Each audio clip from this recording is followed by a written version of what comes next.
Bonjour à tous et bienvenue sur la Minute Dialyse, la chaîne de podcast dédiée à la dialyse péritonéale et à l'hémodialyse. Aujourd'hui, pour nous parler de l'optimisation de la qualité de vie des patients hémodialysés et comment évaluer et mesurer leurs symptômes, nous avons le plaisir d'accueillir le docteur Antoine Braconnier, néphrologue au CHU de Reims. Docteur Braconnier, bonjour. Bonjour à vous. Au-delà de l'efficacité d'une séance de dialyse, on s'intéresse de plus en plus à la qualité de vie des patients hémodialysés et à la manière dont ils vivent avec leur maladie. C'est dans ce contexte qu'a été développée l'initiative SONG-HD, qui regroupe les facteurs les plus importants pour les patients et les professionnels de santé et représente les critères dont nous devons tenir compte lors de la mise en œuvre de futures recherches. Tout d'abord, Dr Braconnier, pourriez-vous nous en dire plus sur cette initiative SONG-HD et son principal objectif ? Alors tout à fait, cette initiative SONG-HD, elle est du fait justement que la qualité de vie et le vécu des patients n'étaient pas assez présents dans les études en néphrologie jusque-là, et notamment dans les études de dialyse. C'était des données qui étaient encore trop peu prises en compte. Il y avait trop peu d'études, notamment parce que c'était une recherche particulière qui faisait attrait à la subjectivité, donc c'est une méthode particulière qui était finalement assez peu connue.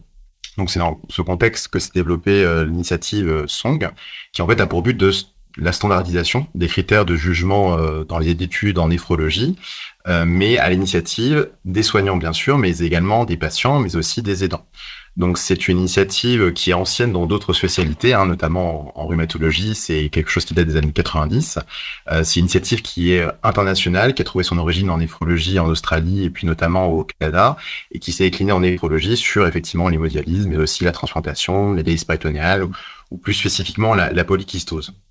Et en fait, le constat qui avait été fait dans cette initiative, c'est que lorsqu'on interviewait des patients, des aidants d'un côté et des professionnels de santé, on voyait bien que les éléments retenus dans les critères principaux de jugement n'étaient pas les mêmes. J'en veux pour preuve que, par exemple, lorsqu'on interviewait un professionnel de santé, ce qui lui paraissait, lui, important, c'était donc la mortalité cardiovasculaire, la mortalité toute cause, les problèmes d'abord vasculaires pendant la séance de dialyse, par exemple, ou les chutes de tension, et par exemple, des données comme l'autonomie ou la fatigue arrivaient plutôt en retrait.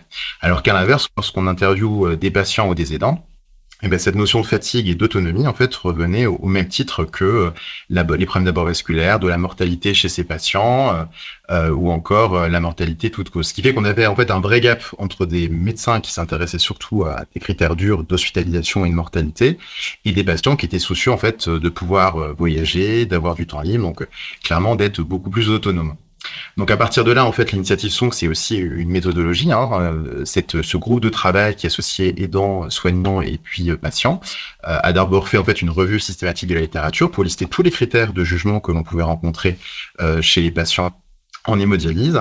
Et puis en fait, se constituent ensuite des groupes d'interviews, des focus groups, avec notamment également des enquêtes de type DELPHI, où en fait les avis des soignants, des aidants et des patients ont été partagés pour déterminer des critères qui paraissaient vraiment important à prendre en compte dans les études en hémodialyse. Ce qui fait que l'ensemble de ces critères, en fait, a été divisé en tiers-tiles, dont le premier s'intéressait, en fait, à 4 critères qui semblaient majeurs, qui étaient donc la fatigue, qui au départ, pour les néphrologues, n'était pas si évidente que ça à prendre en compte, les maladies cardiovasculaires, les problèmes d'abord vasculaires et la mortalité. On retrouve ensuite dans les autres tiers-tiles d'autres thématiques, comme l'anémie, la dépression. Mais vraiment, il était indispensable que ces données, ces critères de jugement qu'on trouvait dans le premier tiers-tile soient intégrés à toutes les études en hémodialyse, prendre en charge les patients au mieux et avoir des critères objectifs de réponse à donner. Si on prend d'autres initiatives SONG, en transplantation ou en dialyse péritonéale, les objectifs principaux de recherche n'étaient pas les mêmes. Par exemple, en dialyse péritonéale, c'était plutôt effectivement la survie de la technique ou le risque infectieux de la technique. Donc c'est toute une recherche, on va dire, qualitative à l'initiative SONG qui est extrêmement important et qui est repris en charge à l'heure actuelle par d'autres intervenants, d'autres acteurs de santé, notamment avec l'arrivée de la notion de patient partenaire qui s'intègre au groupe de discussion et notamment à tout ce qui est recherche infirmière, notamment avec un nouveau métier qui est le métier d'infirmière en pratique avancée, qui a une approche beaucoup plus qualitative centrée sur le malade et son ressenti dans la recherche à l'heure actuelle. Merci Dr Braconnier. Alors on comprend bien que si améliorer la qualité de vie des patients reste un objectif majeur, encore faut-il être en mesure de l'évaluer de la manière la plus fiable possible auprès de ces derniers. Pourriez-vous nous faire part de votre expérience sur ce sujet et nous expliquer comment vous procédez pour évaluer et mesurer la qualité de vie et les symptômes de vos patients hémodialysés ? Oui, bien sûr. Alors, on peut en fait être amené à utiliser Des choses très simples, des questions simples qu'on peut poser aux patients lors de nos visites ou de nos consultations, donc comme un simple comment ça va ou d'évaluer la douleur, ce que font systématiquement nos infirmières lors de la ponction des fistules par exemple. Le problème c'est on va se heurter en fait à deux écueils dans cette situation. C'est d'une part que l'interrogatoire par exemple dans une salle de dialyse, on va avoir un problème d'intimité où le patient pourra pas se confier pleinement à nous lors de notre passage. C'est difficile pour un patient de parler, par exemple, de sexualité en pleine salle de dialyse devant les autres patients, bien évidemment. Donc là, on a des vraies différences en fonction des patients. Et le problème de ces questions qui sont extrêmement intéressantes, c'est qui vont permettre l'interaction avec les patients. Si cette expérience avec le patient n'est pas colligée, enregistrée, je veux dire, on pourra pas en fait évaluer dans la durée s'il y a une évolution, une amélioration des symptômes ou au contraire une aggravation des symptômes. Donc c'est un petit peu dans ce contexte-là qu'a été développé des concepts comme les PROMS, qui sont en fait des mesures de résultats de soins rapportés par le patient. Alors à ne pas confondre avec ce qu'on appelle également les PREMS ou encore les enquêtes de satisfaction, qui sont plus pour les PREMS un retour sur l'expérience du système de soins qui est tout aussi important, mais qui a un aspect un peu différent. Là, on parle vraiment des objectifs, ce qu'on appelle des outcomes dans les études, qui sont rapportés par les patients. Et donc en fait, ces PROMS, ils permettent de détecter des changements d'état de santé du patient, quelle que soit sa pathologie. On peut avoir des questionnaires qui sont en fait génériques, qui peuvent être utilisés, transposés dans différentes pathologies. Et on a également des PROMS plus spécifiques d'une pathologie ou parfois d'un symptôme. Alors, ce qui est extrêmement important, c'est qu'avant d'utiliser ces PROMS, il faut qu'ils soient traduits et validés en français pour être sûr qu'il n'y ait pas de problème de compréhension. Ces PROMS, en fait, on les connaît sans forcément les nommer. Les plus connus, ce sont le questionnaire par exemple SF36, avec sa forme un peu contractée qui est connu de tout le monde et qui est un PROMS générique qui peut être transposé dans différentes pathologies. On a également l'Eurocoll 5D qui est utilisé. Il y en a d'autres qui sont inconnus, comme le Promis 29, le Promis GH. Et puis on a des PROMS plus spécifiques, alors notamment à la maladie rénale chronique et notamment chez les patients transplantés, pour ce qui nous concerne les patients dialysés, notamment ce qu'on appelle les questionnaires CADécol SF ou CADécol 36. Le CADécol 36, en fait, découlant du SF36 que je vous ai décrit précédemment, qui est eu un questionnaire générique. Et en fait, ces questionnaires sont composés de deux modules. Donc, un module générique, si je prends l'exemple du CADécol SF, qui va s'intéresser en fait à 8 dimensions qui vont être repris essentiellement du SF36, qui est un autre questionnaire générique. Et puis, dans ce module, on aura également un module plus spécifique, centré sur la pathologie rénale. Donc, dans le cas du CADécol SF, c'est 11 dimensions qui sont centrées sur les problèmes de santé du patient, spécifiques à l'hémodialyse, comme les crampes, la douleur, la démangeaison, l'effet de la maladie rénale, le fardeau de la maladie ou encore le statut professionnel. Et pour chaque dimension, on va avoir un certain nombre de questions pour approcher la problématique des patients et essayer de mieux percevoir en fait sa qualité de vie au quotidien sur tout son aspect. Et alors, c'est un point qui est extrêmement important en pratique clinique, en recherche en termes d'outcome pour se rendre compte de l'efficacité d'une intervention ou d'un médicament.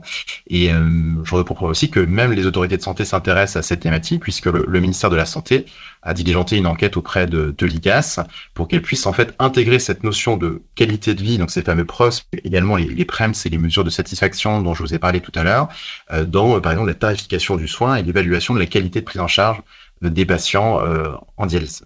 Alors, pour parler plus concrètement, quels sont les symptômes principaux rapportés par vos patients et quelles techniques ou méthodes mettez-vous en place pour réduire ces symptômes ? Alors, le risque, en fait, pour nos patients, c'est de ne pas tout voir. Comme je vous l'ai expliqué, et c'était l'initiative Song a été à l'origine développée pour cela, c'est qu'on a vraiment des fois un regard soignant et un regard patient. Donc, le risque, c'est de ne pas tout voir. Et dans le cadre de l'hémodialyse en particulier, c'est d'avoir, en fait, des symptômes qui apparaissent durant la séance de dialyse et de ne pas avoir des symptômes qui apparaîtraient en dehors de la séance. Donc, c'est extrêmement important de faire la part des choses et d'intégrer un certain nombre d'informations et d'interlocuteurs pour discuter de cela.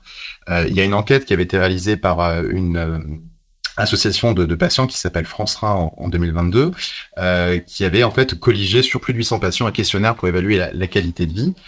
Et chez les patients hémodialysés, il y avait un certain nombre de symptômes qui étaient retrouvés, comme la fatigue ou l'épuisement en premier lieu, les douleurs musculaires, les problèmes de xérose cutanée, les crampes ou encore l'essoufflement. Et ce qui ressortait de manière extrêmement intéressante de cette enquête, c'est qu'en fait beaucoup des symptômes n'étaient pas en fait déclarés par les patients, alors qu'ils étaient ressentis et vraiment prégnants. Et notamment, l'exemple le plus caricatural, c'était la notion de prurite, qui était ressentie par près de plus de 2 tiers des patients, mais déclarée que dans moins 20% des cas. Donc, face à ça, c'est extrêmement important de pouvoir dépister déjà ces symptômes. Et donc, pour ça, il faut pouvoir s'appuyer sur l'équipe soignante dans son ensemble, ce qui intègre également l'équipe infirmière, l'équipe aide-soignante, mais pas oublier de s'appuyer sur les aidants et de réinterroger encore le patient encore et encore. Une fois que ce symptôme est dépisté, quand même faire un diagnostic, parce que des fois, il peut être en lien avec une autre maladie, ce n'est pas que la conséquence de la maladie rénale et de la dialyse en particulier.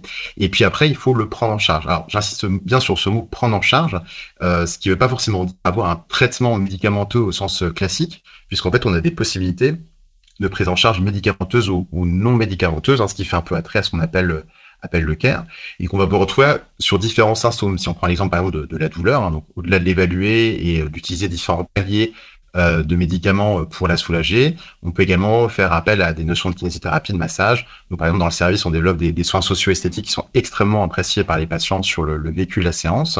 Et puis on a la chance dans le service, par exemple, nous d'avoir un médecin qui s'est formé spécifiquement à la prise en charge de la douleur. Et ça c'est extrêmement précieux. Et par exemple, elle développe plein de technologies pour prendre en charge la douleur de ces patients, notamment la douleur neuropathique. Je pense notamment en fait à ce qu'on appelle le TENS, qui est en fait la neurostimulation électrique transcutanée, qui permet en fait via une stimulation dite conventionnelle par le gate control ou une stimulation endorphinique de soulager considérablement les patients. Et puis, si on prend des symptômes aussi peu spécifiques que la fatigue, souvent on se rend compte que nos patients sont extrêmement isolés, avec une dépression qui est extrêmement importante. On a pu s'en rendre compte lors des évaluations pendant la pandémie Covid, mais au-delà de cette pandémie, une dépression qui est très importante. Nous, on a la chance d'avoir en fait une psychologue dans le service qui permet en fait de prendre en charge justement ce vécu de la maladie rénale et d'aider les patients. Et ce qui n'empêche pas par ailleurs aux médecins d'avoir des traitements plus conventionnels à pouvoir proposer aux patients. Je pense aux crampes, aux jambes sans repos ou encore aux prurites. On a des techniques de contrôle via les générateurs de dialyse pour évaluer le poids sec ou le système de rétro-contrôle ou procurer des médicaments qui viennent d'apparaître sur le marché pour prendre en charge ces patients. Et puis, pas oublier qu'effectivement, le meilleur moyen de ne pas avoir de complications et de retentissement en termes de qualité de vie sur la dialyse de nos patients, c'est de pouvoir transplanter tous les patients qui peuvent l'être pour retrouver une fonction rénale normale et faire disparaître tous ces symptômes le mieux possible. Très bien. Et enfin, docteur Braconnier, pourriez-vous nous expliquer en quoi les techniques de dialyse actuelles et l'épuration des moyennes molécules de haut poids moléculaire contribuent à réduire ces symptômes ? Alors justement, ces fameuses toxines urémiques, effectivement, on le sait tous, elles sont de différents types. On a les petites et les moyennes molécules et les molécules liées aux protéines. Concernant les moyennes molécules, c'est vrai que la moyenne molécule historique, c'était la bêta-2 microglobulines, dont l'accumulation, on le sait, provoquait des dépôts à type d'amylose avec un retentissement sur l'activité cardiaque, responsable de fatigue ou de douleurs neuropathiques. Donc effectivement, on a essayé de développer des techniques pour épurer au mieux ces moyennes molécules. Alors ça passe par des techniques bien sûr plus convectives comme l'hémodiatration ou des techniques comme l'utilisation de membranes à medium cutoff pour pratiquer ce qu'on appelle l'hémodialyse à spectre d'épuration étendu ou hémodialyse étendue. Alors le recul à l'heure actuelle est encore assez réduit, mais il y a malgré tout des essais randomisés et des essais rétrospectifs qui ont été réalisés sur des petits effectifs. Et ce que suggèrent ces études, c'est que ces membranes medium cutoff peuvent améliorer en fait les fameux prompts dont je vous ai parlé tout à l'heure, sur une dimension à la fois sur l'aspect fatigue, mais également la composante mentale et physique au sens large, à partir du cas d'école 36 par exemple, ou sur des symptômes beaucoup plus spécifiques, comme le prurite matinal et ce retentissement nocturne, a montré qu'éventuellement ces techniques d'épuration des moyennes molécules avaient un vrai bénéfice par rapport à l'hémodialyse dite conventionnelle, en utilisant des membranes high flux, avec des résultats qui étaient assez similaires entre l'épuration via l'HDF ou l'hémodialyse étendue. Un grand merci, docteur Braconnier, de nous avoir éclairé sur cette question de l'optimisation de la qualité de vie des patients hémodialysés, comment évaluer et mesurer leurs symptômes. Quant à vous, chers auditeurs, nous vous remercions de votre fidélité et vous donnons rendez-vous pour un prochain numéro de la Minute Dialyse. À très bientôt.